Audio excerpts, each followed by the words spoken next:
Ang kwentong ito ay hango sa totoong buhay. Mula ito sa isa nating kabayan na itago na lang natin sa pangalang Miko. Walang eksaktong taon, probinsya ng Masbate. Dating kasapi ng hukbong sandatahan ng Pilipinas itong si Lucas. Umalis siya sa grupo dahil sa mga nakikitang mali sa organisasyon.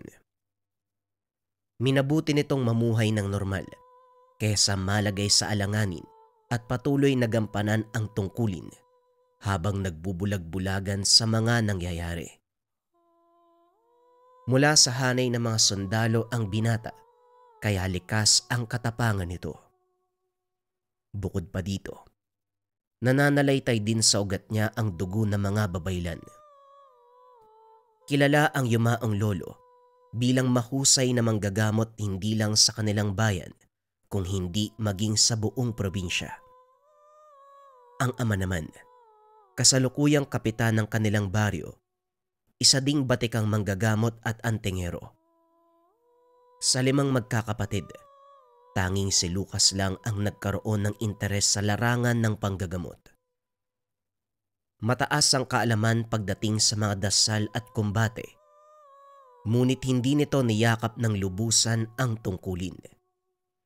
Dahil pumasok sa militar at nang tumiwalag, saka pa lamang nito naisipang sundan ang yapak ng mga magulang. Lucas, may lakad ka ba ngayong araw? Kung wala naman baka pwede mo kong samahan sa San Lorenzo. Wika ni Mang Teodoro. San Lorenzo? Ano pong gagawin natin dun? Hindi ba? Oo, baryo ng mga mambabarang ang lugar na yon. Pero matagal na panahon nang nakalipas. Karamihan sa mga nakatira doon kaibigan ko. At sila ang pinagkukunan natin ng mga lanang ginagamit panghaplas.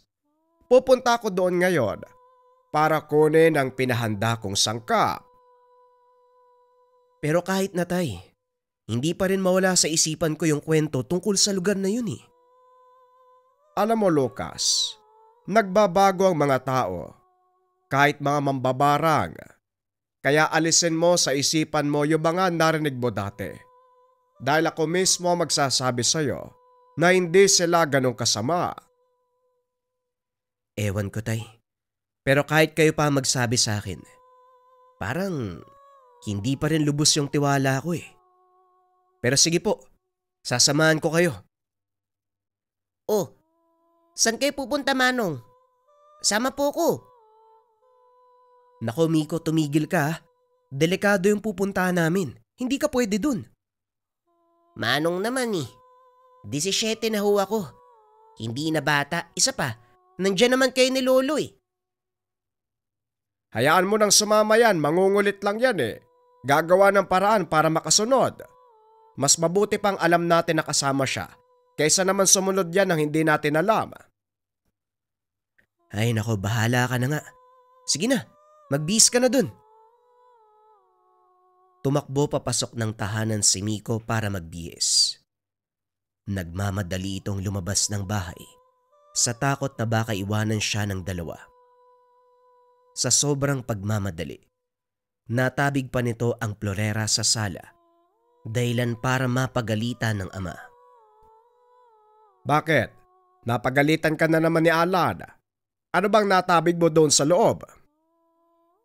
Tanong ni Mang Teodoro. Ngumiti lang si Miko at nagkamot ng ulo. Nakabasag po ako eh. Pero hayaan mo na po Lolo, si tatay na po ang bahala doon. Ay naku, talagang bata ka. Bakit ba kasi ang gaslaw mo kumilos? Hindi ka ba marunong magdahan-dahan? Alan, alis na muna kami. Baka gabihin kami ah. Ikaw na ang bahala sa mga manok. Opo, iwan nyo rin si Miko sa pupuntahan nyo. Pasaway na bata yan eh. Wika ni Alan. Hindi na to maliligaw Manong. May sakalapate ang utak nito eh pagdating sa mga direksyon. Mag-ingat na lang po kayo tay. Miko, Huwag mong bigyan ng sakit ng ulo ang chewin at ang lolo mo. Ha? Opo, tay. Ako pa ba? Napangiti na lang si Lucas sa pamamaraan ng pakikipag-usap ng pamangkin sa ama. Bagaman mag-chewin sila ni Miko, Manong ang tawag ng binata sa kanya. Dahil simula magkaisip si Miko, si Lucas na ang nakamulatan nito. Makulit at minsan may katigasan ng ulo itong si Miko, kaya madalas napapagalitan at namimihasa ang ugali. Dahil pag nagkataong nandyan si Lucas, pinagtatanggol niya ito. Habang naglalakad ang tatlo, walang tigil sa kakatanong si Miko. Ano po bang gagawin natin sa San Lorenzo, Lolo? Kukuha lang ako ng mga sangkap na gagawin kong panghaplas. Mabuti nga't sumama ka dahil marami ang dadali natin pa uwi. May mga nyog na walang mata pang kasama. Mga 10 peraso siguro. At dahil sumama ka, ikaw ang magdadala ng lahat ng yun.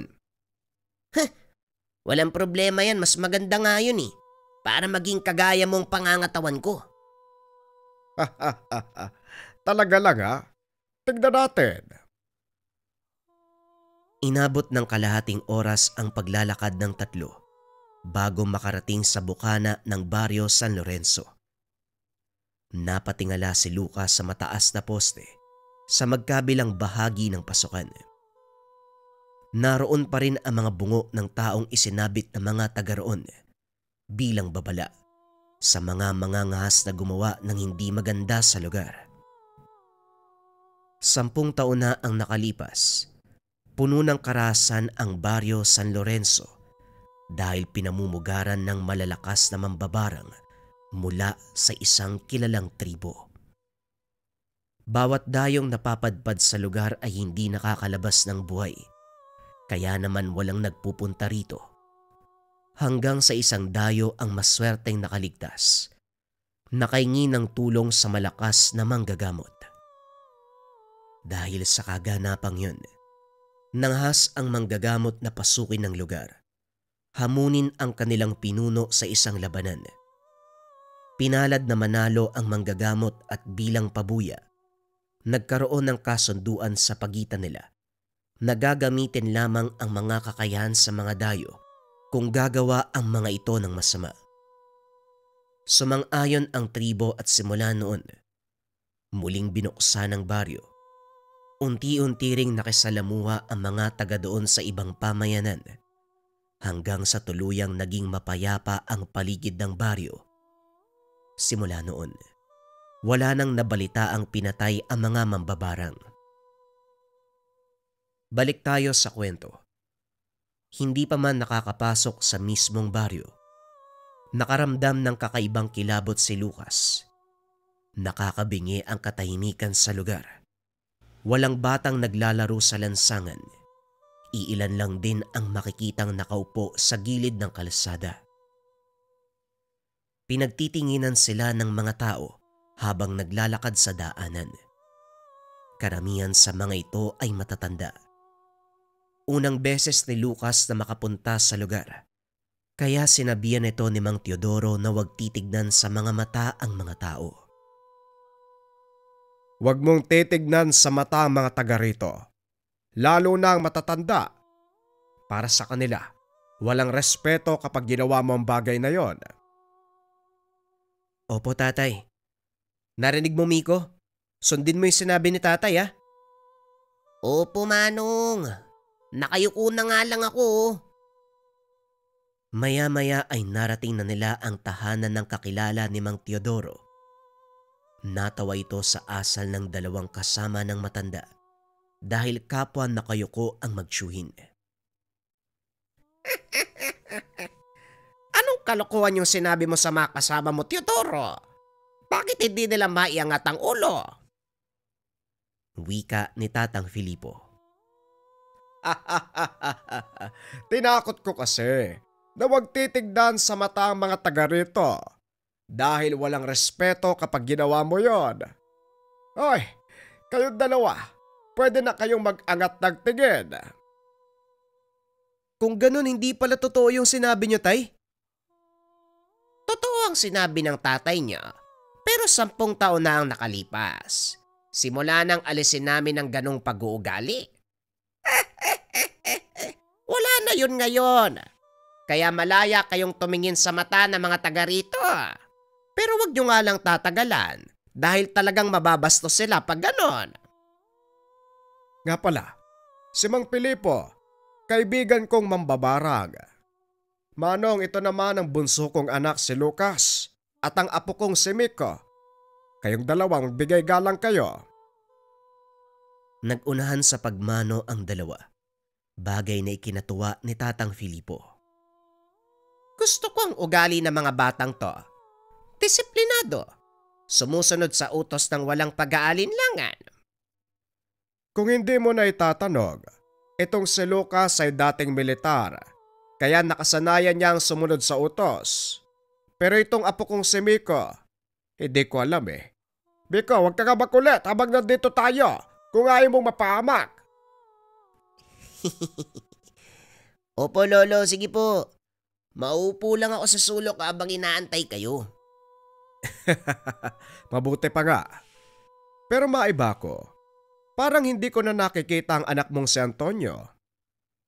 Bumaba sila ng bayan para ipagbili ang mga nakuwang ratan sa gubat. Maya-maya lang nandito na yon. Sandali lang, kukunin ko ang pinahanda niyong lana at baong libon. Pinagmamasdan ni Lucas ang matanda habang naglalakad palayo. Wala siyang nakikitang kakaiba. Parang normal na tao lang ito kung kumilos. Tay, parang wala namang kakaiba sa matandang yan ah. Mambabarang ba talaga si Mang Pilipo? Ang totoong batikang mambabarang o albularyo, hindi pinangangalandakan ng kanilang kakayahan. Sa halip, hinahayaan nilang ang mga tao sa paligid ang tumuklas kung ano ang kanilang kakayahan. Kung sa bagay, bakit mo naman ipagmamayabang ang kakayahan mo? Pag-uusap ng mag-ama. Maya-maya ay dumating ang pangkat ng mga kalalakian. Napatingin si Lucas sa mga ito. Napansing masama ang titig sa kanila. Antonio, buti naman nakauwi na kayo. Kumusta ang pagbebenta ng mga ratan? Tanong ni Mang Filipo. Ngunit wala ni isa sa mga kalalakihan ang sumagot. Maayos na ba ang mga pinahanda namin, Manong? Oo naman, eto. Kayo nang bahala sa mga yan. Hindi na ako magtuturing ng Anong hindi kayo magtuturing ng halaga, Tay? Pinaghirapan niyo ang paggawa sa mga sangkap na yan. Bakit hindi mo presyuhan? Antonio, mga kaibigan natin sila. At isa pa, para sa ikabubuti ng nakakarami ang paggagamitan nila ng mga ito. Hindi ba gano'n naman ang layunin natin? Tama ka, Tay. Yun na nga ang hangarin natin. Pero sa katribo, hindi sa mga tagalabas. Nakalimutan mo na ba kung anong kahihiyan ang idinulot nila sa atin? Matagal na panahon na yon, Antonio. Maaari bang wag mo nang balikan ang nakaraan? Kahit kailan hindi ko maaaring kalimutan ang pangyayaring pumatay sa aking ina. Ramdam ni Lucas ang galit sa salita ng binatang si Antonio. Sa isip nito, kung magtatagal pa sila sa lugar ay maaaring magkagulo. Kaya naman binulungan nito ang ama. Tay, sa palagay ko, kailangan na nating umalis. Alam ko, Lucas. O siya, bitbitin mo mga sangkap. Kakausapin ko si Mang Pilipo. Pasensya na kayo sa inasal ni Antonio. Ganyan lang talaga siya. Hindi pa rin nakakalimutan ang nangyari sa kanyang ina 10 taon na nakakaraan. Naiintindihan ko naman ang pinagmumula ng galit ni Antonio. Pero kailangan mo ring gawa ng paraan ang tungkol sa bagay na yan. Dahil sa bandang huli, kung mapapabayaan, maaari siyang lamunin ng galit at tuluyang maalipin ito. Ako nang bahala sa kanya, kaibigan. Sige na, baka abutin pa kayo ng dilim sa daan. Pag-uusap ng dalawang matanda. Matapos ay umalis na si Mang Teodoro. Habang nasa daan, hindi maiwasan ni Lucas ang magtanong tungkol sa nangyari 10 taon na ang nakakaraan. Ano po ba talagang nangyari sa baryo ng San Lorenzo? At saka, sino po yung malakas na albularyo na tumalo sa pinuno nila? Walang iba kung hindi ang Lolo Isko mo. Yon ang dahilan kung bakit galit na galit si Antonio nang makita ko. Bumabalik sa kanya ang alaala kung paanong pinatay ng lolo mo ang kanyang ina. Nagulat si Lucas nang sabihin ni Mang Teodoro na ang yumaong si Lolo Isko ang pumatay sa nanay ni Antonio na noon ay pinuno ng kanilang baryo. Siguro kung ako tay, ganun din ang mararamdaman ko eh. Pero hindi naman naabot sa punto na hindi ko kayang magpatawad. Yan ang malaking problema ni Mang Filipo. Ang panganay niyang anak na si Antonio. Ilang sandali pa nakarating na sila sa tahanan. Nang gabing iyon, ginawa ni Mang Teodoro ang mga panghaplas dahil kinabukasan araw na ng gamutan. Buong gabing ginawa ang mga panghaplas at iba pang mga gamit sa panggagamot. Madaling araw na nang makapagpahinga si Lucas, kaya tanghali na itong nagising. Paglabas ng silid, napansin nito na walang tao. Nakaupo ang kanyang ama sa atangan ng bahay habang nakatitig sa malayo. Magandang umaga, tay. Nasaan po yung mga pasyente? Akala ko ba darating yung mga parokyano mong taga-kabilang bayan? Yun nga din ang akala ko. Pero mukhang hindi sila darating ngayong araw. Pero may mangilan-ngilan ding nagpagamot. Ang ipinagtataka ko, bakit parang tahimik ang paligid?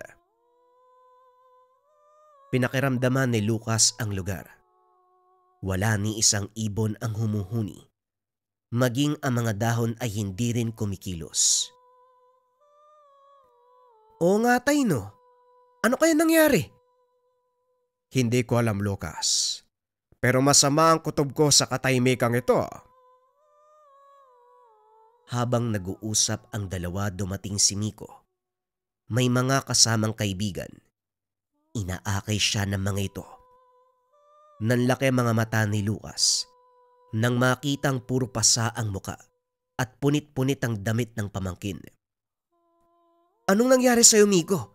Sino may gawa niyan sa'yo? Tanong ni Lucas habang inaalalayan ang pamangkin papasok ng bahay. Ayon sa mga kaklase nito, isang hindi kilalang lalaki ang nakaharap nila. Ngunit hindi si Miko ang pinuntirya. Sinubukan nilang awatin, kaso nga lang may kung anong ginawa ang lalaki na bigla silang hindi makakilos. Batay sa sinabi ng mga kaklase ni Miko, mukhang may alam sa lihim na karunungan ng taong nanakit sa kanya. At para makasigurado, antayin nating magising ang pamangkin ko. Ilang minutong nakalipas, nagkamalay na ito. Pinaliwanag kung ano ang nangyari sa kanya. Mukhang galing sa baryo San Lorenzo yung taong nanakit sa akin. Paano mo nasabi? Hindi mo ba alam na mali ang magbintang? Ang pinararatangan mo, mapayapang mga tao. Hindi sila basta-basta magsisimula ng gulo ng walang dahilan. Maliban na lang kung talagang pinuntirya si Miko. Bakit naman nila pupuntiryahin ang pamangkin ko? Anong posibleng dahilan? Sa ngayon hindi ako sigurado. Pero mukhang si Antonio ang may gawa nito. Siya lang naman ang naiisip ko na mula sa baryo San Lorenzo na may galit sa pamilya natin.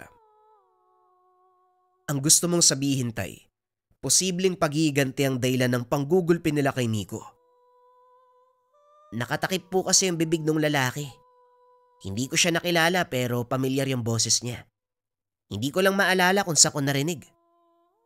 Anong sinabi niya sa'yo, Miko?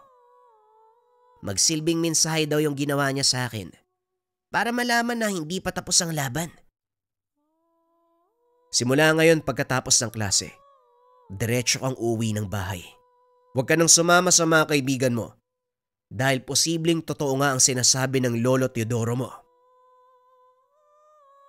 Matapos kausapin ng binata, iniwan nila ito para makapagpahinga. Pinuntahan ng dalawa ang isa pang kapatid ni Lucas, si Alan, upang ipagbigay alam ang nangyari at ang posibleng plano ng mga taga-baryo sa San Lorenzo. Alam kong darating ang panahon na to eh. Hindi magtatagal, isa sa kanila ang babali sa kasunduan. Ngayong nagsisimula na silang kumilos, hindi ang mga nakakatanda ang kinakabahala ko, kundi ang huling henerasyon, kagaya ni Antonio. Hindi pa tayo nakakasiguro, Alan. Kaya wag muna kayong gagawa ng kahit anong maaaring makapagpalala ng sitwasyon. Kailangan muna nating kumpirmahin kung merong kinalaman ang sityo. Bigla nilang narinig ang sigaw ni Miko. Nagmumula ito sa kwarto. Dali-daling pinuntahan ng tatlo ang binata at nagulat nang makitang may mga lumalabas na insekto sa sugat nito. Namimilipit sa sakit si Miko ng mga sandaling iyon. Hindi ito magawang lapitan ng kahit sino, maging si Mang Teodoro. Inaalingan ng binata kapag humahakbang sila papalapit. Ngayon tay, hindi pa rin ba malinaw sa inyo na mga taga San Lorenzo may gawa nito sa kanya? Lucas, maganda ka. Susugod tayo. Sila ang sumira ng kasunduan, kaya lahat ng karapatan ay nasa atin para gumanti. Pero Manong, hindi pa tayo sigurado kung sino sa kanila ang gumawa nito. Huwag ka muna magpadalos-dalos. Kung ayaw mo kong samahan, mag-isa akong lalakad. Tumigil ka, Alan. Hindi ito ang oras para pairalin ng galit. Maaari mo ikapahamak ang gagawin mo. Tay, anak ko ang pinag-uusapan dito. Tignan mo ang itsura ni Miko. Kung wala kayong gagawin, ako ang gagawa ng paraan para makaganti sa kanila. Sino ang gagantihan mo? Kilala mo ba kung sino may gawa? Wala na akong pakialam kung sino sa kanila. Kung kinakailangan kong ubusin ang lahat ng nakatira doon, gagawin ko. Kumalma ka, Alan. Ikakapahamak mo lang ang gagawin mo. Maaari pang madamay ang mga kaanak natin at ibang tao. Sa tingin mo, hindi gaganti ang mga taga San Lorenzo kung susugurin mo sila. Kaya nga hindi na dapat hayaan na magkaroon pa sila ng pagkakataon para gumanti. Wika ni Alan. Matapos ay dali-dali itong lumabas ng bahay. Hindi na ito hinabol ni Mang Teodoro. Sa halip ay pinagtuunan ng pansin si Miko. Lucas, kakailanganin ko ang tulong mo. Ikaw ang magsisilbing depensa ni Miko habang sinusubukan kong huliin kung sino man ang may gawa nito sa kanya. Maliwanag, tay. Ako na pong bahala. Nagsimulang balutin ni Lucas ng depensa ang buong silid. Nanatili ito sa labas ng tahanan upang magbantay. Naririnig nito ang sigaw ni Miko habang pilit na tinatanggal ni Mang Teodoro ang sumpang inilagay ng mambabarang. Inabot ng 6 na oras ang pakikipagkumbate sa espiritual. Matagumpay na natanggal ang sumpa sa katawan ng apo. Sa palagay ko, talagang babala ang ginawa nila kay Miko. Hudyat na nga ito ng panibagong sigalot sa pagitan natin, pati na rin sa mga mambabarang. Hindi natin sila mapipigilan sa gusto nilang mangyari. Anong nangyari sa kasunduan sa pagitan ni Lolo Isko at ng mga mambabarang? Hindi ba nila ginagalang yun? Batay sa narinig ko kay Antonio, nung pumunta tayo sa San Lorenzo, masasabi mo bang may pagpapahalaga sa kasunduan ng mga ninuno niya? Yan ang nga rin ang napansin ko. Maaaring siya nga may gawa nito kay Miko. Posible, pero sa ngayon wala na tayong dapat alalahanin. Dahil nasa mabuting kalagayan na si Miko. Hindi na siya maaabot ng kung sino mang nagbigay sa kanya ng sumpa. Kailangan na nating kumilos, tay. Tama si Manong Alan. Kung hindi natin sila uunahan, baka tayo pa ang mapahamak. Hindi karahasan ang sagot sa sigalot na ito.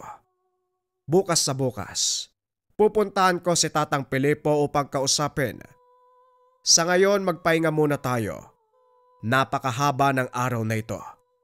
Maraming nangyari at siguradong mas marami pang mangyayari, kaya kailangang kondisyon ang isipan at katawan natin sa posibleng maganap. Wika ni Mang Teodoro habang nakaiga ang binata. Hindi nito maiwasang isipin ang panganib na posibleng lumantad. Bilang dating militar, isinaalang-alang ni Lucas ang kaligtasan ng nakararami. Kinabukasan paggising nito, si Miko kagad ang pumasok sa isipan. Dali-daling lumabas ang binata sa silid.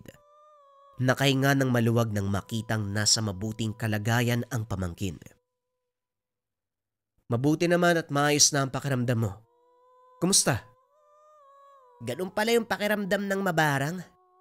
Pakiramdam ko parang hinuhukay yung kalamnan. Habang nakabitin ng patiwarik sa madilim na kwarto. Wala akong makita. Mabuti na nga lang at naagapan ni Tatay Lucas. Kung hindi, baka wala ka na. Sabihin mo nga sa akin kung paanong nangyaring nakasagupa mo yung taong yun. Wala naman po, Manong. Nakaupo lang kami na mga kasama ko tapos dumating yung lalaki. Nakatakip yung mukha niya kaya hindi ko nakita.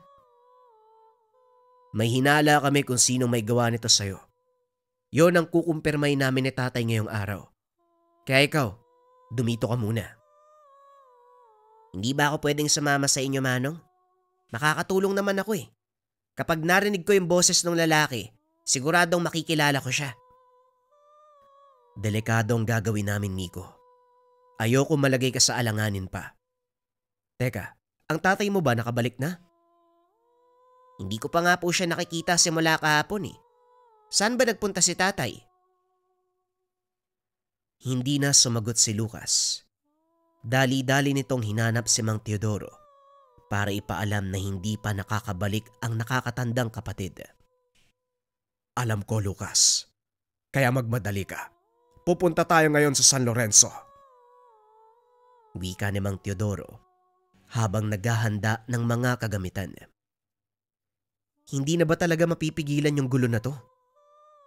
Yan ang susubukin nating resolbahin. Kailangan kong makausap si Tatang Pilipo, kaya magmadali ka na. Dali-dali namang nag-ayos ng mga kagamitan ng binata. Nakita nito si Miko. Dinala ni Lucas ang kanyang baril. Alam na ni Miko na sa oras sa dalhin ng tsuy ng sandata, siguradong may susuungin na kaguluhan. Aalis na sana sila nang biglang humarang si Miko. Sasama po ako, Manong. Nag-aalala ko kay tatay. Napag-usapan na natin to, Miko. Magpaiwan ka lang at kami nang bahala sa tatay mo. Hindi, Lucas. Hayaan mo siyang sumama. Mas makakabuting naroon siya para malaman natin kung sino ba ang nanakit sa kanya. Pero delikado, tay. Hindi natin alam kung ano mangyayari. Wala ka bang tiwala sa akin? Hindi naman sa ganun, tay. Talagang natatakot lang ako. Ako ang bahala. Siguro naman walang mangyayaring masama sa atin doon. Isa pa, makikipag-usap lang naman tayo sa mga taga-baryo. Walang nagawa si Lucas kung hindi pumayag. Habang nasa daan, panay ang bigay nito ng panuto sa pamangkin. Naninibago ako sa iyo, Manong. Dati naman hindi ka ganyan. Iba ang sitwasyon natin ngayon, Miko. Mapanganib ang gagawin nating pakikipagharap sa mga taga San Lorenzo. At isa pa sa inaalala namin, maaaring nandun ang tatay mo. Hindi namin siya nagawang pigilan nang sumugod siya sa baryo San Lorenzo. Si tatay? Sumugod mag-isa? Tama ka. Hindi ko alam kung ano nangyari sa kanya simula nang umalis siya. Hindi rin namin nagawang samahan dahil inuna namin ni tatay ang panggagamot sa'yo. Sana lang walang nangyaring masama kay tatay. Kung sakaling mapahamak siya, hindi ko alam kung mapapatawad ko yung taong may gawa nun sa kanya. Yan mismo ang iniiwasan ko mangyari, Miko. Kaya ayokong sumama ka sa amin eh. Pero nandito na tayo, kaya hanggat maaari, Huwag mong hayaan na pangibabawan ka ng galit. Manatili kang kalmado. Susubukan ko, Manong. Pero hindi ako mangangako. Pag-uusap ng magtsuhin. Hindi na sumagot pa si Mang Teodoro. Hinayaan na lang niya si Lucas ang kumausap kay Nico. Ilang sandali pa nakarating na sila sa baryo. Gaya pa rin noon. Mangilan-ngilan lang ang taong naroon. Kaso nga lang halos masuka si Nico. Nang makarating sila sa bandang gitna ng baryo, nakita ng binata ang mga buho ng kawayan na nakatayo sa paligid. At sa itaas ng mga ito, kakaunti lamang ang nakita niya noon. Ngayon ay mas nadagdagan. Mas brutal ang itsura. Anong nangyari dito, Manong? Bakit mas dumami yung nakalagay dyan? Hindi ko rin alam, Nico. Ang mabuti pa huwag kang aalis sa likuran namin. Wika ni Lucas. Nagpatuloy sa paglalakad ang tatlo hanggang sa makita ng mga ito ang tahanan ni Tatang Filipo. Sira-sira ang pintuan at butas ang mga dingding. Parang dinaanan ng bagyo ang tahanan, maging ang mga gamit ay nagkalat. Anong nangyari dito, tatay? Sinong sumalakay sa kanila at saka... Bakit parang hindi naman halata sa bukana ng baryo na may nangyaring hindi maganda dito? Walang sumalakay sa kanila. Sa palagay ko mula sa loob ang may gawa nito. Bilisan niyo. Kailangan nating mahanap si Tatang Filipo. Nilibot ng tatlo ang paligid. Sinubukang makipag-usap ni Lucas sa mga taga roon. Kaso nga lang wala ni isa sa kanila ang gustong magsalita tungkol sa mga naganap. Habang patuloy na naglalakad, isang pamilyar na imahe ng lalaki ang nagpakita. Ito ay walang iba kung hindi si Antonio. Magandang araw sa inyo, Mang Teodoro. Maligayang pagbabalik sa bagong baryo ng San Lorenzo. Bagong baryo ng San Lorenzo? Anong ibig mong sabihin? Mahina ba ang utak mo? O sadyang hindi mo lang nauunawaan ang sinasabi ko? Tumingin ka sa paligid. Ang lahat ng nakikita mo ay bahagi ng malaking pagbabagong sinasabi ko. Ito na ang simula ng makabagong yugto. Anong ginawa mo sa mga tao? At nasaan si Tatang Filipo? Hindi pa ba malinaw sa'yo? Sinimulan ko na ang malaking pagbabago.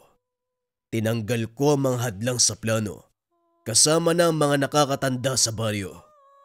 May ilang naiwan dahil pinili nila ang mas makatarungang pamumuno.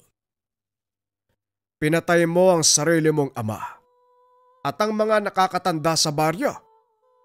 Ngayon sabihin mo sa akin kung paanong naging makatarungan ang ginawa mo. Malaking hadlang sa mga plano ko ang matandang yon. Naniniwala siya na magiging mapayapa ang lahat kung makikipagkasundo siya sa inyo. Kaso nga lang hindi yon ang nakikita ko. Sinasamantala niyong mga albularyo ang aming karunungan. Pero anong kapalit nun? Pangalipusta at mababang tingin ng mga tao. Nabubuang ka na nga. Wala ka sa katinuan mo, Antonio. Sabihin mo na ang lahat ng gusto mong sabihin sa akin, albularyo. Pero hindi nun mababago ang lahat. At nga pala, may matabang lalaki na sumugod dito eh. Kaya ito ang nangyari sa kanya. Wika ni Antonio. Sabay turo sa bangkay ni Alan at ng mga kasama nito. Dito na nanggigil ng gusto si Lucas. Walang pagdadalawang isip na sinugod si Antonio. Isang malakas sa suntok ang pinakawala ng binata, bagay na kinagulat ni Mang Teodoro. Ito ang unang pagkakataon.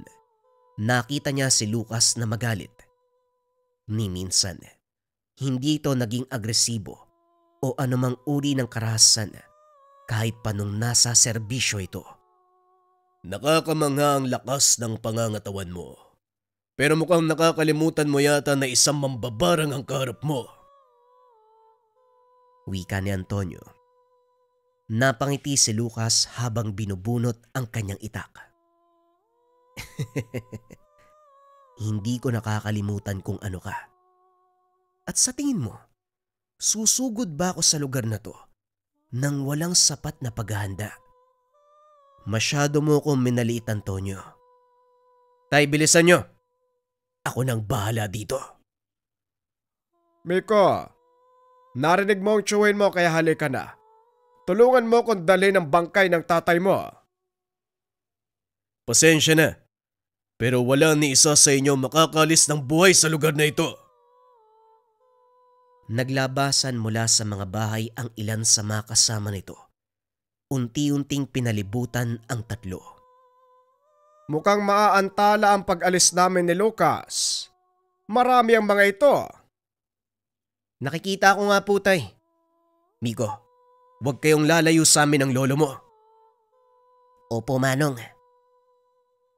Kinuha ni Lucas ang talandrong nakatago sa bulsa. Itinali ito sa braso ni Miko.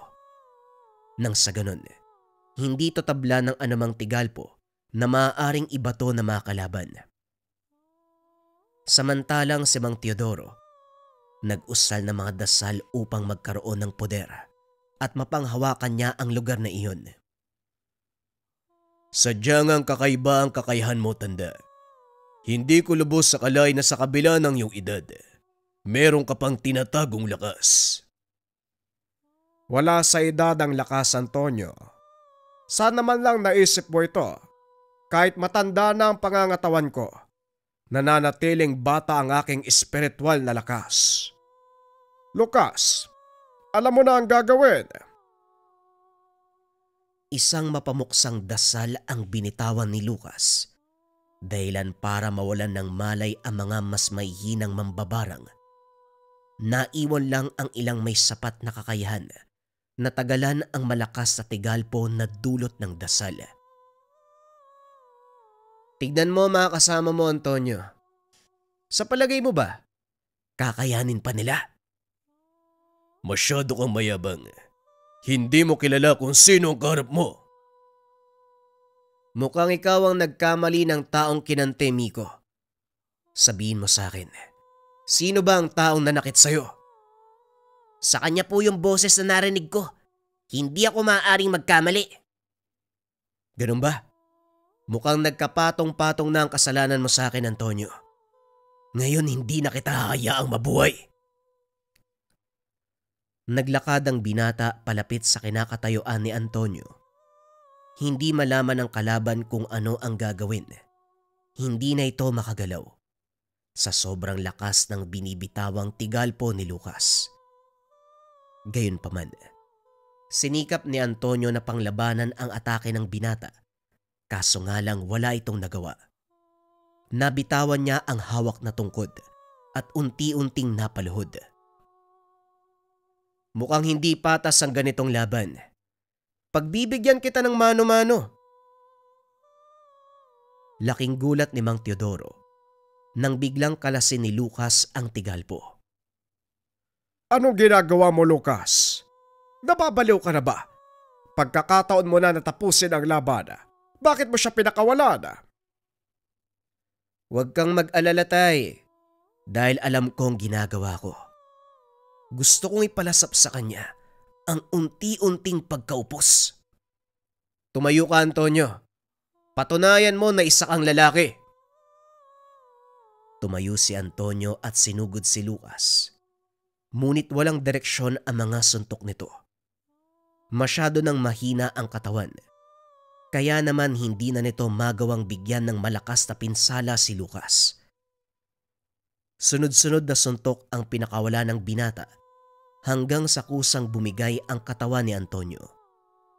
Halos malasog ang mga buto sa pagtama ng mga atake ng binata. Hindi na ako magsasayang ng oras para tapusin ka. Bali na ang tadyang mo. Mamamatay ka na sa pagkalunod mo sa sariling dugo. Wika ni Lucas sabay talikod. Kaso nga lang laking gulat nito nang biglang agawin ni Miko ang patalim sa kanyang kamay. Pinugutan ng leeg si Antonio. Para yan sa tatay ko. Ngayon masasabi kong nakamit ko na ang hustisya.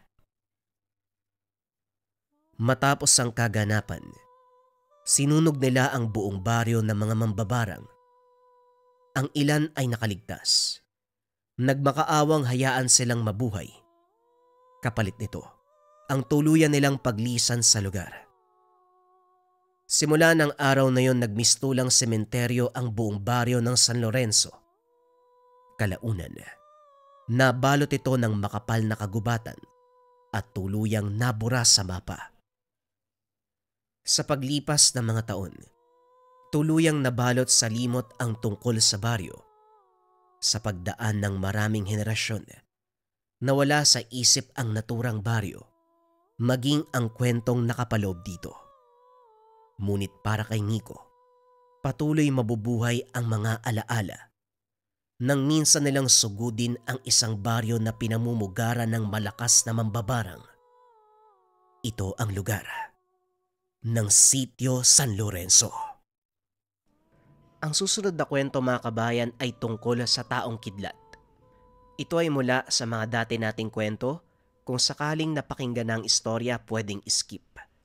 Huwag na nating patagalin pa. Simulan na ang istorya. Ang kwentong ito ay hango sa totoong buhay. Mula ito sa isa nating kabayan na itago na lang natin sa pangalang Berto. Taong 2002, probinsya ng Rizal. May mga taong biniyayaan ng kakaibang katangian na mula pa sa kaitaasan. Ngunit meron ding mga taong nagmula ang kakayahan sa kalikasan. Ito ang karanasan ni Berto, kilalang manggagamot sa kanilang lugar, mula sa pisikal na sakit hanggang sa mga mapanlarong engkanto, hindi pinapalampas ng binata. Nag-iisa sa kanilang lugar si Berto, kaya siya ang lapitan ng halos lahat ng mga nagpapagamot. Dahil ang susunod na manggagamot ay sa kabilang bayan pa. Mangyari po, pumila lang ng maayos. Pasensya na po kung natagalan kayo sa pag-aantay. Medyo marami kasing pasyente ngayon eh. Araw ng Huwebes, Sabado ang tanggap niya ng mga pasyente. Dahil nagtatrabaho ang binata sa isang pribadong kumpanya sa kanilang bayan sa ibang araw.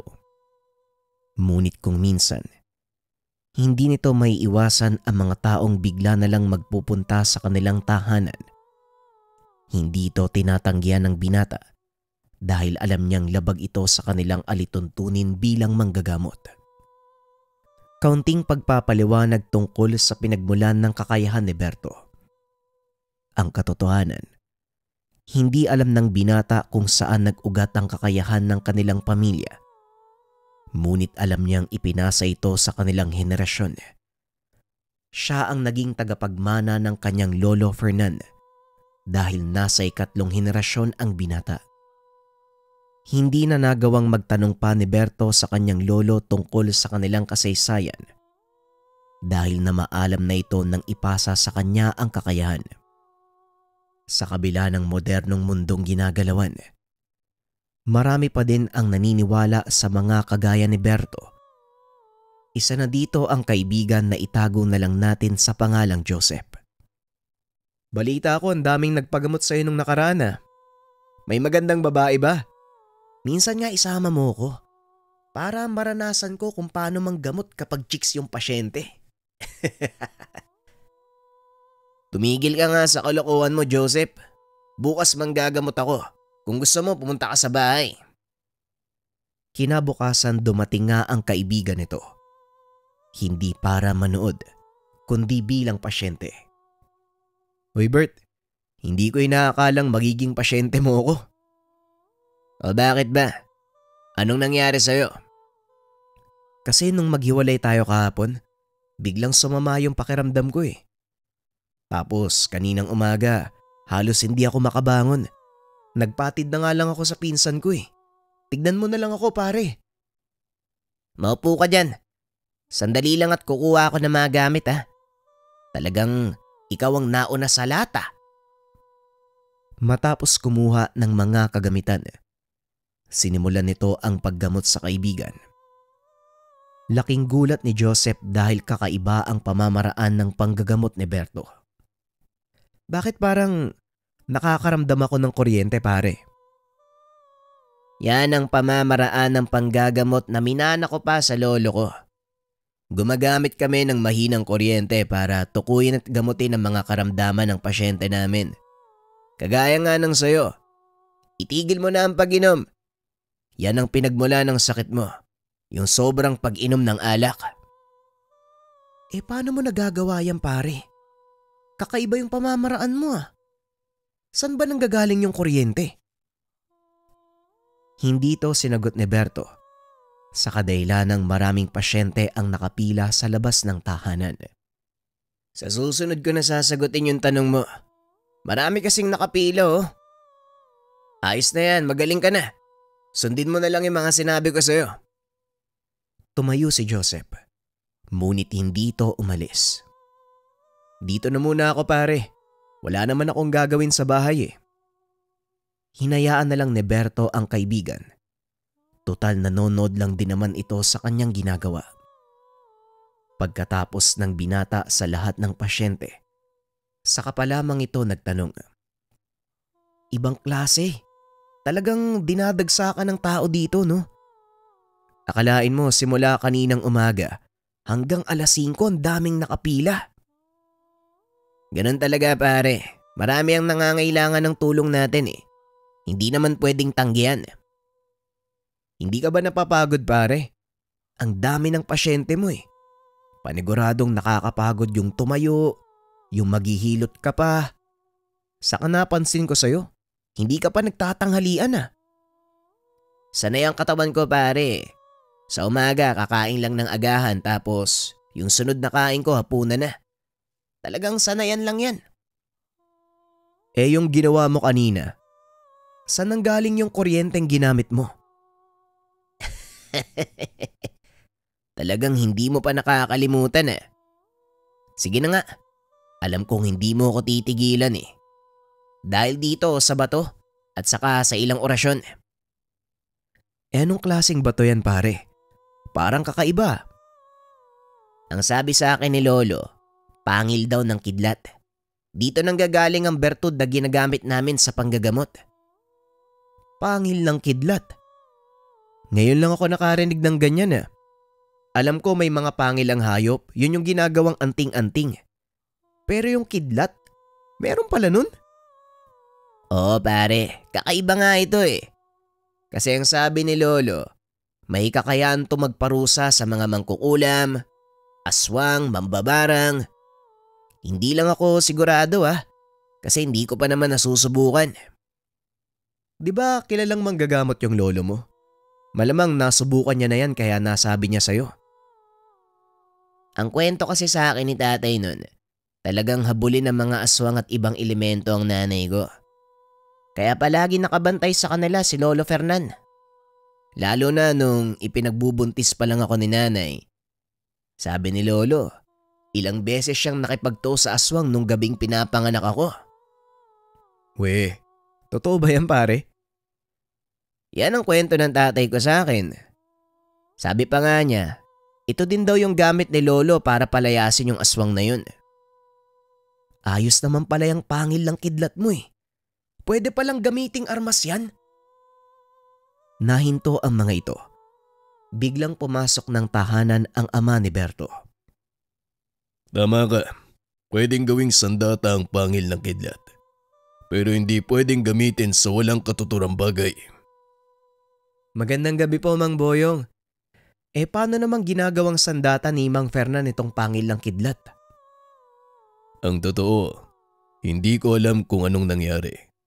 Basta nakita ko lang, isang puting liwanag na parang ahas ang lumabas sa kamay ni tatay nung nakikipaglaban siya sa aswang. Maging si Berto ay naging interesado sa kwento ng ama. Ang alam nito, ginagamit ang mutya ng pangil ng kidlat para makapanggamot. Hindi po na ituro sa akin ni Lolo Fernan ang lahat ng tungkol sa mutya. Yung pamamaraan lang sa panggagamot yung nasabi niya eh. Pero hindi ang paraan para gamitin sa pakikipaglaban. Sinadya ng lolo mong wag ituro ang bagay na yun dahil hindi naman kailangan. Sa panahon ngayon, bihira na ang pag-atake ng mga aswang. Mas gugustuhin na lang nilang manahimik kaysa makigulo sa mga tao. Kung sa bagay, tama nga po kayo. Simula nang manggamot ako, 5 taon na ang nakakalipas. Ni minsan hindi ako nagkaroon ng inkwentro sa mga aswang. Puro panglalaro ng engkanto o hindi kaya naman pisikal na sakit ang ginagamot ko. Mas mabuti ng ganon, Berto. O siya, nakapagsaing na ako. Tara sa kusina nang makapaghapunan. Ikaw, Joseph, dito ka na kumain. Matapos kumain, hinatid ni Berto ang kaibigan sa sakayan ng tricycle papunta sa kanilang bayan. Dumiretso ka na lang uwi ah. Huwag nang dumaan dyan sa mga kaibigan mo sa kanto. Konti na lang mabubutas na yung bituka mo eh. Oh pare, huwag kang mag-alala. Hindi na muna ako iinom, magpapahinga ako. Sige kita na lang tayo bukas sa trabaho. Pag-alis ng sinasakyang tricycle ay umuwi na din si Berto. Malapit lang sa kanilang tahanan ang paradahan. Pero kailangan mong dumaan sa isang kawayanan bago makarating sa lugar. Habang naglalakad, nakaramdam ng kuryente ang binata mula sa mutya ng kidlat. Naroon ito sa kanyang bulsa. Nanayo din ang buhok nito sa batok. Kaya biglang napahinto ang binata upang magmasid sa paligid. Hinawakan ng binata ang mutya. Alam ni Berto na may kung anong nilalang ang nagmamasid sa kanya sa paligid. Kung sino ka man, kung naririnig mo man ako, lumabas ka at sabihin mo sa akin kung ano ang sadya mo. Ngunit walang sumasagot. Wala ring nagpakita. Kaya nagpatuloy lang ito sa paglalakad. Nasa kalagitnaan na ito ng kawayanan nang biglang magduktong ang 2 dulo ng mga kawayan mula sa magkabilang bahagi ng daan. Hindi alam ni Berto kung ano ang kakarapin niya ng mga oras na yun. Pero malinaw sa binata na hindi maganda ang intensyon ng kung anong nilalang na nakamasid sa kanya. Nanatiling nakatayo ang binata sa gitna ng daan. Ilang minuto pa. Walang nagpakita. Magpapatuloy na sana ito sa paglalakad nang biglang may kung anong lumabas mula sa kawayanan. Pagapang itong naglakad papunta kay Berto, bahagyang napatras ang binata. Akmang tatakbo na sana ito nang biglang maramdaman ang pag-init ng hawak niyang pangil ng kidlat. Huminto ang binata upang pagmasdan ng nilalang. Nakita niya itong nakatuwad sa gitna ng daan. Maliwanag ang buwan ng mga oras na yon. Kaya kita ni Berto ang figura ng isang taong may mahabang buhok. Humahangos ito na tila gutom na gutom. Sinubukang kausapin ng binata ang nilalang, ngunit hindi ito sumasagot sa kanya. Kung ano man ang intensyon mo, huwag mo nang ituloy. Siguradong mapapahama ka lang. Marahang nag-angat ng ulo ang nilalang. Hanggang sa tumambad sa binata ang nagliliwanag nitong mga mata. Dito niya napagtanto na ang karap, isang uri ng aswang. Walang yan naman oh. Kanina lang napapag-usapan ka namin. Tapos ngayon nagpakita ka talaga. Narinig mo ba yung sinabi ng tatay ko kanina? Umangin lang malakas ang nilalang. Bigla itong tumalon papunta sa binata. Sa takot ni Berto ay napasigaw ito. Nagtakip na lamang ng mata. Walang ano-ano. Biglang sumigaw ang nilalang. Nabalot ang paligid ng matapang na amoy ng asupre at nasusunog na karne. Dahan-dahang iminulat ni Berto ang mga mata. Laking gulat nang makita ang malaahas na puting liwanag. Nagpapaikot-ikot sa kanyang katawan. Ibinaling nito ang tingin sa aswang. Nakitang natutupok ito sa gilid ng daan. Kaya naman pala hindi tinuro sa akin ni Lolo kung paano kang papalabasin. Kusa ka palang darating sa oras ng panganib. Salamat kaibigan. Matapos ay naglaho ang puting ahas na tila pumasok sa hawak niyang mutya. Dali-daling umuwi ang binata upang ikwento sa ama ang nangyari. Ngunit bago pa man ito magsimula, inunahan na siya ni Mang Boyong. Ang lakas ng kidlat kanina. Mukhang dun sa kawayan tumama. Nakita mo din ba? Ang totoo tay, ako po yung may gawa nun eh. Sinalubong kasi ako ng aswang eh. Pinag-usapan lang natin. Ayan, nagpakita tuloy. Nung una ay ayaw pang maniwala ni Mang Boyong. Dinala siya ni Berto sa lugar. Nakita ng matanda ang tumpok ng abo sa gilid ng daan. Tama ka nga, pambihira. Pinag-uusapan lang natin kanina. Talagang nagpakita. Nagkaroon ka kagad ng engkwentro sa kanila. Oo nga tay. At talagang papatayin ako ng isang to kanina. Likas sa mga aswang ang manalakay. Lalo na kung nararamdaman nilang may makukuha sila mula sa biktima. Hindi lang pagkain ang habol nila sa mga tao. Kinukuha din nila ang enerhiyang dumadaloy sa katawan natin. Swerte kung mataas ang dunga ng taong nabibiktima nila dahil nadadagdagan ng lakas. Ang mabuti pa umalis na tayo dito tay. Baka magdatingan pa yung kamag-anak niyan eh. Pagdating sa tahanan, mabilis na pumasok sa kwarto si Mang Boyong. At nang lumabas ito ay meron siyang dalang libreta. Ito yung mga libreta ng dasal na iniwan ng lolo mo sa akin. 1 linggo yun bago siya mamatay eh. Kabilin-bilinan niya, ibigay ko sa iyo mga ito sa tamang panahon. Libreta? Para saan naman po yung mga dasal na to? Mga dasal at talandro ng mutya ng kidlat. Nandyan din kung paano mong mapapasunod ang gabay. Pag-aralan mo lang dahil ikaw naman ang gagamit niyan. Buong gabi itong binasa ni Berto. Ngunit hindi niya lubos na uunawaan ang mga dasal dahil nakasulat ang mga ito sa salitang Latin. Kinabukasan, habang naghahandang pumasok sa trabaho, tinanong siya ng ama tungkol sa libreta. Ano Berto? Kumusta naman ang pagbabasa mo ng mga dasal? May naintindihan ka ba? Wala nga tay. Parang sumakit pa nga yung ulo ko kakabasa ng mga dasal. Bakit kasi nakasulat sa Latin ang mga yun eh? Tanging si Lolo Fernan mo lang ang nakakaintindi ng mga dasal na yan. Hindi niya din itinuro sa akin ang ibig sabihin at kung saan ginagamit ang mga orasyon. Kaya hanggat maaari, huwag mo itong gagamitin. Hayaan mo na tay. Siguro hindi pa panahon para gamitin ko yung mga dasal na yan. Kahit nga yung mga simbolo, hindi ko din maintindihan eh.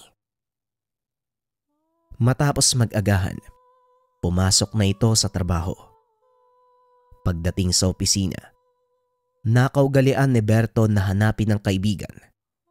Ngunit laking pagtataka nito. Ito ang kauna-unahang pagkakataon na huling pumasok si Joseph. Nagtanong din si Berto sa mga gwardiya. Ayon sa mga ito, hindi nila nakitang pumasok ang kanyang kaibigan. Nagtaka ang binata dahil hindi naman ugali ni Joseph ang mahuli o lumiban sa trabaho. Puwera na lang kung talagang masama ang lagay nito at hindi kayang bumangon. Pagkatapos ng trabaho, nagpa siya si Berto na puntaan nito sa tinutuluyan. Ayon sa napagtanungan, umalis ito kasama ang ilan sa mga kaibigan sa boarding house. May sinabi po ba kung saan siya pupunta? Wala naman iho. Pero ang pagkakadinig ko kay Joseph, luluwas daw sila ng Quezon. Nagtataka nga ako dahil hindi kanya kasama eh. Wala ba siyang nabanggit saya? Na ang pangalan ay Aling Maming. Wala po eh. May pasok po kasi kami ngayon. At sa Webes pa ang susunod na day off. Kaya imposibleng a-absent yun para gumala. Nga pala iho, pansin ko din na parang may iba sa kilos ng kaibigan mo nung mga nakaraang araw. Palaging tulala, parang may malalim na iniisip. Teka, hindi naman ganun yung kilos niya nung nakaraang araw. Dumalaw kasi siya sa bahay para magpatingin sa akin. Ano kayang nangyayari sa taong to ngayon? Matapos makipag-usap kay Aling Maming, nagpaalam na ito na uuwi muna. Habang nag-aabang ng masasakyan, napansin nito si Joseph na naglalakad kasama ang ilang kalalakihan. Balisa ang kaibigan. Panay ang lingon sa paligid na tila may kung anong kinakatakutan. Nabalot ng kuryosidad si Berto kaya sinundan niya ang mga ito. Nagpatuloy sa paglalakad ang pangkat hanggang sa marating nila ang mataong lansangan ng bayan. Biglang nawala sa paningin ng binata ang kaibigan at mga kasama nito. Naloko na. Saan kaya nagpunta ang mga yon? Naglakad ito patungo sa maraming tao hanggang sa marating ng binata ang isang maliit na eskinita. Wala nang lagusan sa lugar na yon, kaya bumalik na lang ito. Ngunit nang papalis na ay napansin ng binata ang panyo ng kaibigan. Dali-dali niya itong dinampot at sa tapat ng panyo, nakita niyang nakabukas ang pintuan ng isang gusali. Sa isip ng binata may ginagawa na namang kalokohan ng kaibigan, kaya pinasok niya ang pintuan upang sunduin ito. Nang makarating sa loob ng gusali si Berto, naramdaman nito ang biglang pag-init ng mutya. Alam niya na nasa panganib siya ng mga oras na yon, kaya maingat siyang naglakad. Hindi kalayuan, naririnig ng binata ang tawanan ng ilang kalalakihan. Kasunod nito ang boses ni Joseph na para bang nagmamakaawa. Sinundan ni Berto ang ingay. Nakita nito ang kaibigang nakaluhod sa sahig habang pinapaikutan ng mga kalalakihan. Parang awa nyo na. Kunin nyo na ang lahat ng gamit ko. Pati yung pera ko, huwag nyo lang akong papatayin. May nanay at tatay akong umaasa sa akin. Pasensya na pero hindi pera ang kailangan namin sa'yo, kundi ang kaluluwa mo. Hindi ba napangako mo yan sa amin? Dindo, hindi naman kayo nagtagumpay sa pinapagawa ko eh. Hanggang ngayon, buhay pa rin yung taong lumapastangan sa kapatid ko. Hindi namin problema kung nabuhay siya. Sumunod kami sa kontrata, kaya sana ikaw din tuparin mo ang pinangako mo. Tugon ng lalaking nagngangalang Dindo. Sa pagkakataong iyon lumabas sa pinagtataguan si Berto. Kinumpronta ang mga kalalakihan. Wala kang ibibigay na kahit ano sa mga yan, Joseph. Tumayo ka dyan at lumapit ka dito. O ikaw, sino ka? Paano ka nakapasok sa lugar na to? Hindi na mahalaga kung paano ako nakapasok sa lugar na to. Pakawalan mo ang kaibigan ko kung ayaw niyong masaktan. Tinawanan siya ng grupo. Masaktan? May sira ba yung utak mo? Kilala mo ba kung sinong kausap mo?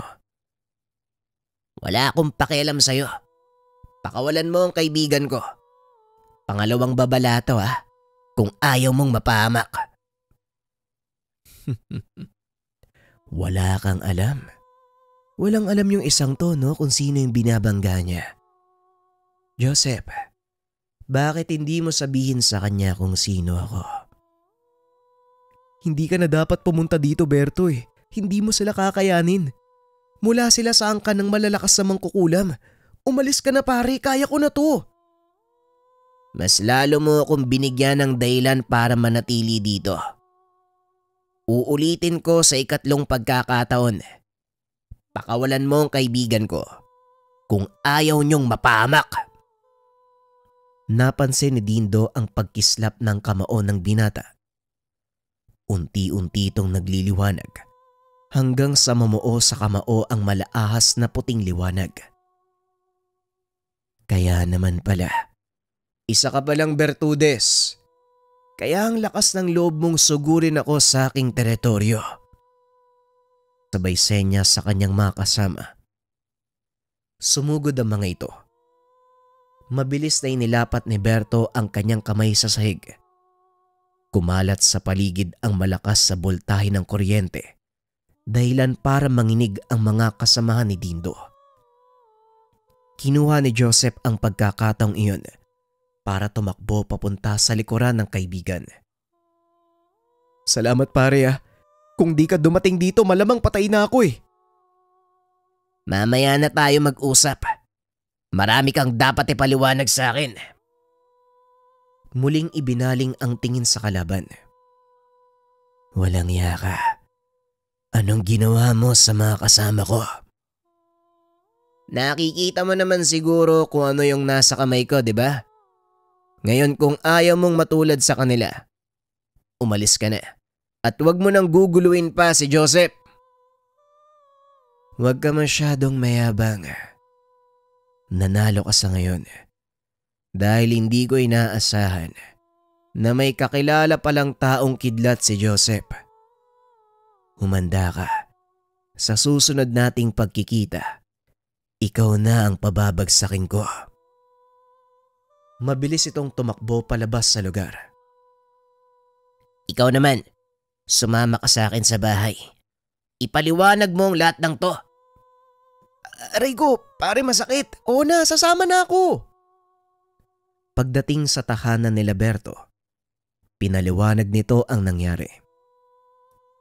Ayon sa kanya, 2 taon na ang nakakaraan ng gasain ng kapitbahay nila ang kanyang kapatid. Nakatakas ito. Hindi nagawang mahanap ng kapulisan. Kaya naman nagpasya si Joseph na ilapit sa isang mangkukulam ang kaso. Sa kasamaang palad, hindi humingi ng bayad na pera ang mangkukulam. Ang gusto niyang kapalit ay ang kaluluwa ng binata. Desperado na si Joseph ng mga sandaling iyon. Sa kagustuhang may pagigante ang nangyari sa kapatid. Pumayag ito sa alok ng mangkukulam na ama ni Dindo. Hindi kita sinisisi sa ginawa mo. Naiintindihan ko. Pero mali pa din ang pakikipagkasundo mo sa kampo ng demonyo.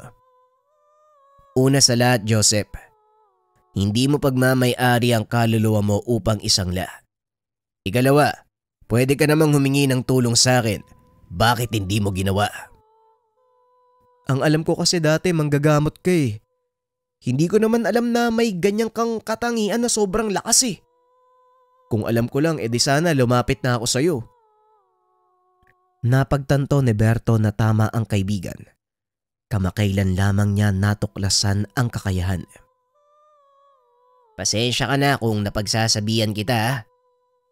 Alam mo naman na ikaw lang yung kaisa-isa kong kaibigan dito eh. Nag-aalala ako sa'yo. Paniguradong babalik yun si Dindo. Ikaw ang una niyang hahanapin. Ang mabuti pa, dumito ka muna sa bahay. Nakakahiyaman pero tatanggapin ko yung alok mo. Wala na akong ibang lalapitan eh. Wala din akong pagpipilian eh. Natatakot ako sa mga mangyayari pare.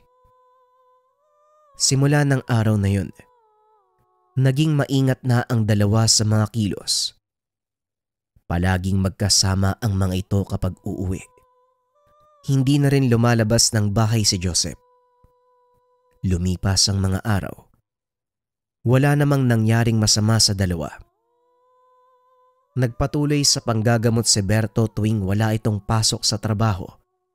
Katuwang nito ang kaibigan sa gawain.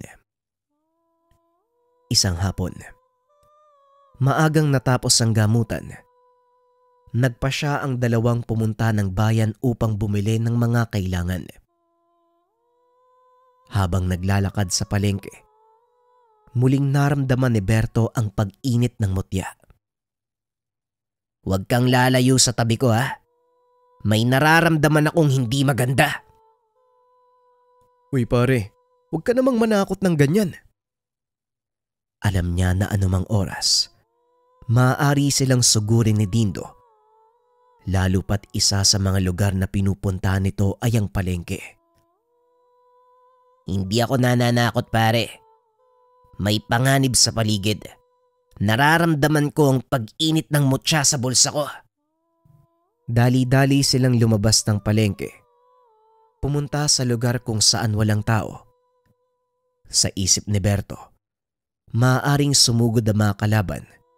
Mas maganda ang lugar na ito upang walang madamay. Anong ginagawa natin dito sa likod ng palengke? Dapat umuwi na lang tayo eh. Hindi tayo pwedeng umuwi. Kung sakaling sina Dindo nga ang nakasunod sa atin, mas lalong delikado kung dadali natin sa bahay. Sa ngayon, yun lang ang pinakaligtas na lugar para sa'yo.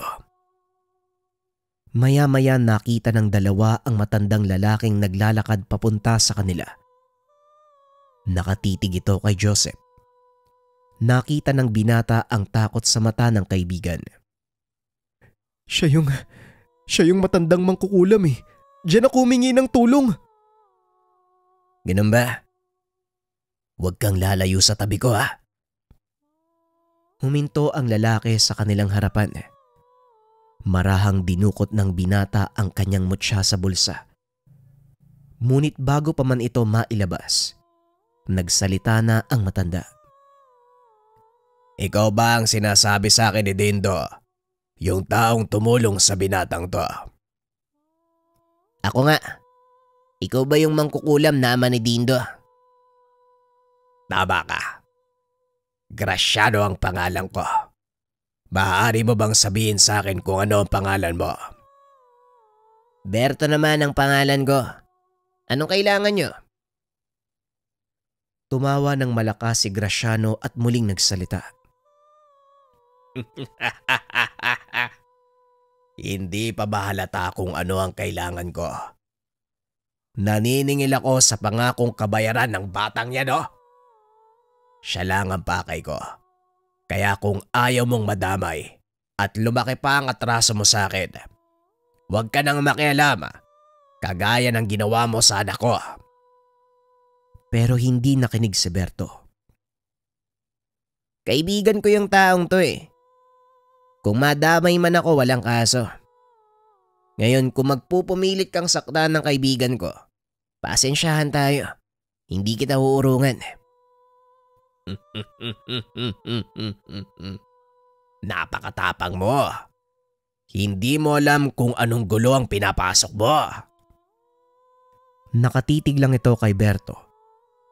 Naramdaman ng binata ang biglaang pagbigat ng katawan. Anong ginawa mo sa akin? Wala pa sa ngayon. Ang nararamdaman mo, maliit na bahagi pa lang ng aking kaalaman. Kaya kung ako sa'yo mag-isip ka, gusto kong makita ang totoo mong kakayahan. Kaya papalampasin din kita sa ngayon. Pero sa susunod nating pagkikita, sisiguraduhin ko na hindi mo na uli magagamit ang kapangyarihan mo. Masaya yung ganito eh. Pinaglalaroan muna ang kalaban bago patayin. Naglakad ito palayo at muling nakagalaw si Berto. Nakaramdam ng matinding takot ang binata. Hindi nito akalaing ganong kalakas ang kapangyarihan ng ama ni Dindo. Ano ba tong pinasok natin, Joseph? Mukhang hindi natin kakayanin yung matandang yun ah. Sabi ko naman sa'yo eh. Di ba sabi ko huwag ka nang makialam? Huli na ang lahat para umatras. Nandito na to eh. Ang kailangan ko na lang pagandaan ng susunod naming pagharap. Umalis na tayo dito. Baka kung ano pa ang mangyari. Dali-daling umalis ang dalawa at pagdating sa bahay, diretsyong pumasok sa kwarto si Berto. Binuklat ang libretang ibinigay sa kanya ng ama. Oh, ano yan pare? Para sa naman yan? Libreta ang tawag dito. Mga dasal para mas mapalakas ang hawak kong mutya. Tinignan nito ni Joseph at marahang binasa. Teka, mga Latin yung nakasulat dito ah. O bakit? Marunong ka magbasa? Oo naman. Hindi lang nababasa, naiintindihan ko pa. Kung di mo natatanong, dati akong sakristan sa simbahan eh. At ang paring pinaglilingkuran ko, gumagamit ng salitang Latin kapag nagmimisa. Kaya pamilyar sa akin yung mga salitang to. Laking tuwa ni Berto dahil sa mga narinig. Pinabasa niya ang mga nakasulat sa kaibigan. Isa-isa itong sinali ni Joseph sa salitang Tagalog. Walang ya. Ang tagal ko nang namumblema kung sino makakatulong sa akin. Andiyan ka lang pala. Sabay akbay sa kaibigan. Ikaw naman kasi. Hindi ka naman nagtatanong eh. Pinag-aralang mabuti ni Berto ang nilalaman ng libreta. Maging ang kahulugan ng mga simbolong nakapaloob dito. Sa maikling panahon, lubos niyang naunawaan ang mga dasal at kung para saan ang mga ito. Ngayon, hindi na ako natatakot na harapin si Graciano o Dindo. Alam ko na kung paanong gamitin ang bertud ng mutsyang hawak ko. Sumaktong araw ng gamutan, kaya masusubukan nito ang bagong kaalaman. Unang pasyente ng araw na yon, isang lalaking namamaga ang muka. Ayon sa mga kaanak, nanguha ito ng kabute sa gubat. Nang makabalik ay nagsimula ng indahin ng pananakit ng ulo.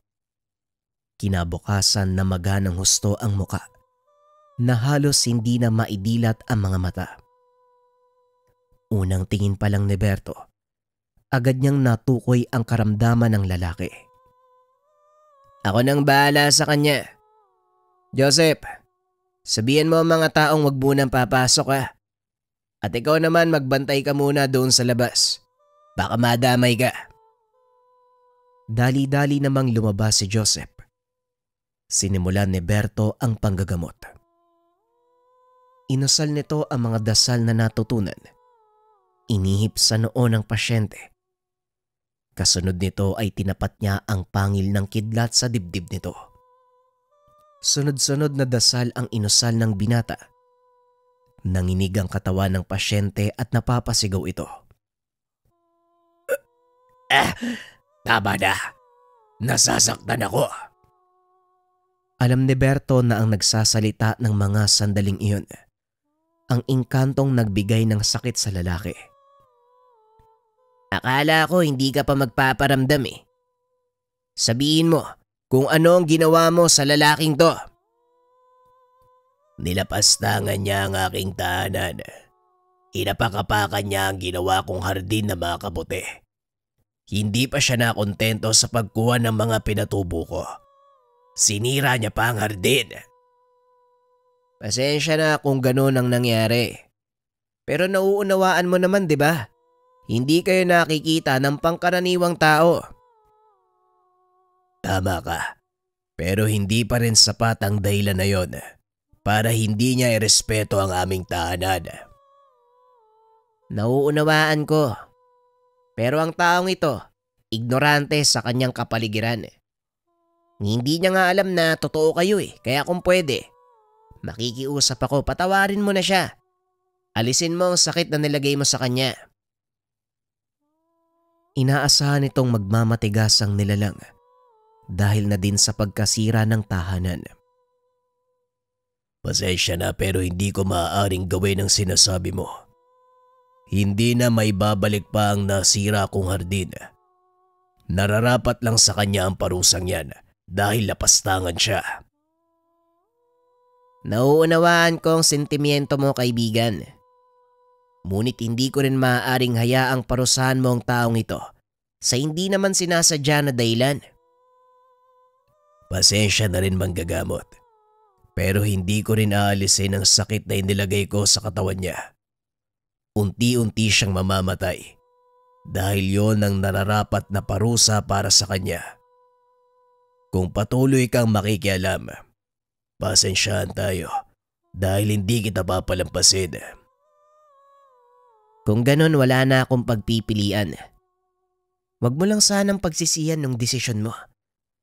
Nakiusap ako ng maayos sa'yo pero hindi mo ako pinakinggan. Muli itong nag-usal ng dasal sa kanyang palad. Iniip ito sa katawan ng pasyente sabay hawak sa kamay nito. Muling nanginig ang katawan ng lalaki na para bang kinukuryente habang sumisigaw naman ang nakasanib na nilalang. Wala pa rin itong balak na sumuko kaya napilitan si Berto na patayin ito. Wala ka pa ring balak sumuko Pues pasensyahan tayo. Dahil dito ko natatapusin ang buhay mo. Teka, sandali lang, sumusuko na ako. Aalisin ko na ang sakit at papagalingin ko na ang kanya muka. Huwag mo lang akong patayin, taong kidlat. Tugon ng nakasanib habang ang pasyente naman tila may kung anong hinuhugot mula sa mukha nito. Natanggal ko na ang lahat ng nilagay ko. Pakawalan mo na ako. Alam ko yung ugali niyong mga itim na engkanto Mapagiganti kayo, kaya pasensya na. Hindi kita maaaring pakawalan. Sabay dikit ng mutya ng kidlat sa katawan ng pasyente. Nanginig ito. Ilang segundo ang nakalipas ay muli itong nawalan ng malay. Kitang-kita ng mga kaanak ang unti-unting pagnipis ng namamagang mukha ng pasyente. Maayos na siya. Maaari na kayong umuwi. Magkakamalayan mamaya. Laking pasasalamat ng mga kaanak nito sa kanya. Nagawang agapan ng binata ang sakit ng pasyente. At habang nag-uusap ang mga ito, biglang pumasok si Joseph. Natataranta na parang nakakita ng kung anong nakakatakot na bagay. Pare, nandito sila, Dindo. Anong sinabi mo? Paano nilang nalaman yung bahay ko? Hindi ko alam, pare. Pero kasama nila si Mang Boyong. Ano? Kasama nila si tatay? Dali-daling lumabas ang binata. Nakitang masayang nakikipag-usap si Mang Boyong sa pangkat nila Dindo. O tamang-tama, nandito pala siya ngayon. Berto anak, hinahanap ka daw ng mga kaibigan mo. Kanina pa sila nagtatanong sa baryo kaya sinama ko na lang. Hindi na umimik pa si Berto. Hinayaan nitong makapasok ang ama sa tahanan at doon kinumpronta si Dindo. Anong ginagawa mo dito sa bahay ko? Kumalma ka. Wala kaming masamang tangka sa'yo. Isuko mo lang ang kaibigan mo. Wala na tayong pag-uusapan. Isipin mo na lang ang mga taong nakapaligid sa'yo. Kung patuloy kang magmamatigas, baka pati sila madamay sa gagawin ko at ikaw ang sisihin nila. Ang tigas din ng ulo mo Sinabi nang hindi nyo makukuha ang kaibigan ko, kaya umalis na kayo. Baka hindi ko mapigilan ang sarili ko. Matapos magsalita ni Berto, nagtabihan ang mga tao. Anong akala mo sa akin? Kagaya ng una nating pagkikita. Pasensya ka na, pero hindi ako nag-iisa ngayon. Tabang anak ko, kung talagang mapilit ka, kukunin namin ang sapilitan ng kaibigan mo. Subukan yung humakbang ng isang beses pa. Magsisisi kayo. Tumawa ng malakas si Graciano at sinubukang humakbang. Tinatakot mo ba ako? Kamakailan lang nagkaharap tayo. Hindi ka nga makakilos ng maayos. Tapos ngayon nagbabanta ka. Hindi ako nagbabanta. Bakit hindi mo subukang humakbang? Biglang tumakbo si Dindo papunta sa kanya. Laking gulat nito dahil biglang bumulusok ang malakas na kidlat mula sa kalangitan. Napasigaw si Graciano dahil tuluyang natupok ang katawan ni Dindo. Walang yaka! Pinatay mo ang anak ko! Binalaan ko na kayo eh. Ngayon kung hindi ka pa rin makikinig, bakit hindi mo subukang umatake nang malaman mo ang sinasabi ko? Hindi mo alam ang ginagawa mo. Ngayon pagsisisihan mo ang lahat. Sabay usal ng mga dasal. Isa-isang bumagsak ang mga taong nasa bakuran. Bagay na hindi naisip ni Berto na gagawin ng matanda. Isa kang malaking duwag. Bakit hindi ako ang harapin mo? Bakit kailangan mong mandamay ng mga tao? Ito ang kabayaran mo sa pagmamatigas. Kung isinuko mo ang kaibigan mo, hindi tayo aabot sa ganito. Hindi alam ni Berto ang gagawin ng mga sandaling iyon. Hindi nito magawang humakbang dahil maaaring mapahamak ang mga taong nasa paligid. Hanggang sa biglang sumagi sa isipan nito ang isang dasal na nasa libreta. Ipinikit ng binata ang kanyang mga mata. Marahang nag-usal. Ikinumpas ni Berto ang kanyang mga kamay sa hangin upang buuin ng simbolong sumasagisag sa dasal. Walang kaalam-alamang binata na ang simbolong iyon. Isang uri ng pananggalang o balabal na sumasakop sa kanyang kinakatayuan. Maging si Graciano, hindi inakalang magagawa ito ni Berto. Ngayon, hindi mo na madadamay ang ibang tao. Ang labang to sa pagitan nating dalawa. Kaya ako ang harapin mo. Malakas ang loob mo. Pagbibigyan kita. Nag-usal ng dasalang matanda. Naramdaman ni Berto ang mga atake nito. Alam ng binata na mahusay sa kumbate ang mga kagaya niyang mangkukulam. Bagay na hindi halos napagandaan ng binata. Ilang ulit tinamaan si Berto. Ngunit dahil sa taglay na malakas sa depensa, nagagawa niyang makaligtas. Hanggang sa hindi na kinakaya ng katawan ng mga atake. Unti-unti itong nangihina. Napapaluhod na lamang sa lupa. Hanggang dyan ka na lang ba? Ito ang napapala mo, mayabang na baguhan. Hindi mo alam ang binabangga mo, bata. Kaya kung ako sa'yo, sumuko ka na. Huwag kang mag-alala. Hindi ko gagalawin ang kaibigan mo dahil kaluluwa mo ang kapalit niya. Hindi gumagana sa matanda ang pisikal na atake. Kaya wala nang ibang pagpipilian si Berto kundi gamitin ang huling alas. Lolo, alam kong ipinagbawal niyo ang paggamit sa dasal na to. Pero wala na akong magagawa. Ito na lang ang tanging paraan para matalo ko si Graciano. Kaya patawarin niyo sana ang pagsuway ko. Inilabas ang mutya ng kidlat at nilapag sa lupa. Sinugatan ng kanyang palad. Ginamit ang dugo bilang panulat. Gumawa ng pentagramo ang binata sa paligid ng mutya. Habang ginagawa niya ito, lumitaw ang pananggalang sa paligid ni Berto, dahilan para hindi makalapit si Graciano. Matapos maisagawa ang pentagramo, nag-usal ito ng mga dasal. Itinaas ang mga kamay. Patuloy na nagdasal ang binata hanggang sa mapansin ni Graciano ang marahang pamumuo ng itim na ulap sa kalangitan. Tuluyan itong natakpan ng mga bituin. Kumislap ang matatalas na kidlat mula sa ulap. Dahan-dahan namang nagliwanag ang paligid ni Berto, partikular sa lugar kung saan nakaguhit ang pentagramo. Nang idilat nito ang mga mata, nakita ng binata ang puting ahas, paikot-ikot sa kanyang katawan. Itinutok nito ang kanyang kamay kay Graciano.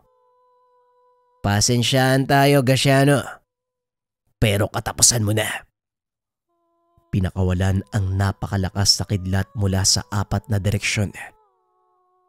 Ilang segundo lang ay naging abo ang katawan ni Graciano. Hindi makapaniwala ang binata na ganon kalakas ang orasyon. Napagtanto niya kung bakit ito pinagbawal ni Lolo Fernan. Dahan-dahang tumayo ang binata. Nilapitan ang mga taong nawalan ng malay. Mabuti na lang wala sa mga ito ang namatay. Laking pasasalamat ng binata. Nabura ang alaala ng mga ito. Berto, ayos ka lang ba? Tara, dun tayo sa loob ng bahay. Ayos lang ako, pare. Tulungan niyo na lang ni tatay ang mga tao. Naupo ito sa isang sulok habang binabalikan ang mga pangyayari. Napapangiti na lang ito. Kinausap sa isipan si Lolo Fernan. Mahusay, Berto. Nagawa mong gamitin ang orasyon na matagal ko nang pinag-aaralan. Isa sa mga dahilan kung bakit ipinagbawal ko itong gamitin, bukod sa napakalakas nito, mapaminsala. Hindi ko pa nagagamay ang saklaw ng kapangyarihan ng 4 na haligi ng kidlat. Narinig niya ang boses ng matanda sa isipan. Kayo ba talaga yan, Lolo Fernan? Baka naman pinaglalaroan lang ako ng isipan ko. Ako ito, Apo. Masaya ako't nagtagumpay ka sa pagsasanay mo. Ngayon panatag na akong makakatawid sa kabilang buhay. Dahil alam kong nasa kamay ng tamang tao ang aking mutya. Ingatan mo ito. Gamitin sa mabuting gawain. Napangiti si Berto sa mga sinabi ni Lolo Fernan. Matapos ang pakikipag-usap, nawalan ng malay ang binata. Nagising na lang itong nakaiga sa kanyang ama habang binabantayan ni Mang Boyong at Joseph. Mabuti naman at nagising ka na. Akala namin natuluyan ka na din eh. Hindi pa ako pwedeng mamatay ngayon, tay. Nagsisimula pa lang ang totoong laban. Malakas din yung nakalaban mo, pare, ha? Pero astig yung ginawa mo. Hindi ko inaasahan yun. O ikaw, Joseph, huwag mong ipagkakalat ang mga nakita mo, ha? Eto naman, maaasahan mo ako dyan. Pero paano yung mga taong nakakita? Wala kang dapat alalahanin sa mga tao. Nakalimutan na nila ang nangyari. Ikaw lang at si tatay ang nakakalam ng ginawa ko. Itinago ng kaibigan ang sekreto. Walang sino man ang nakaalam ng ginawa ni Berto. Sa paglipas ng panahon, nanatiling sekreto ang mga pangyayari hanggang sa kasalukuyan. Patuloy pa rin nanggagamot si Berto kahit meron siyang mataas sa posisyon sa pinagtatrabahuang kumpanya. Ni minsan hindi kinalimutan ng binata ang kanyang pangako. Si Joseph naman ay bumalik na sa kanilang probinsya sa Ilocos. Baon-baon ang mga alaala ng kaibigan. Paminsan ay dumadalaw ito kay Berto upang makipagkamustahan at kwentuhan. Patuloy na binabalikan ng dalawa ang kanilang mga karanasan. Natatawa na lang ang mga ito lalo na kapag naaalala ni Joseph ang nagawang kalokohan. Ngunit nag-iwan ito ng malaking aral na kailanman ay hindi makakalimutan. Huwag na huwag mong susubukang gumawa ng kasunduan sa kampo ng demonyo. Ang payo niya sa mga tao, huwag mong subukan kung hindi mo alam ang kakalabasan. Hindi lahat ng tao sa mundo ay nabiyayaan ng kaibigan na isang taong kidlat.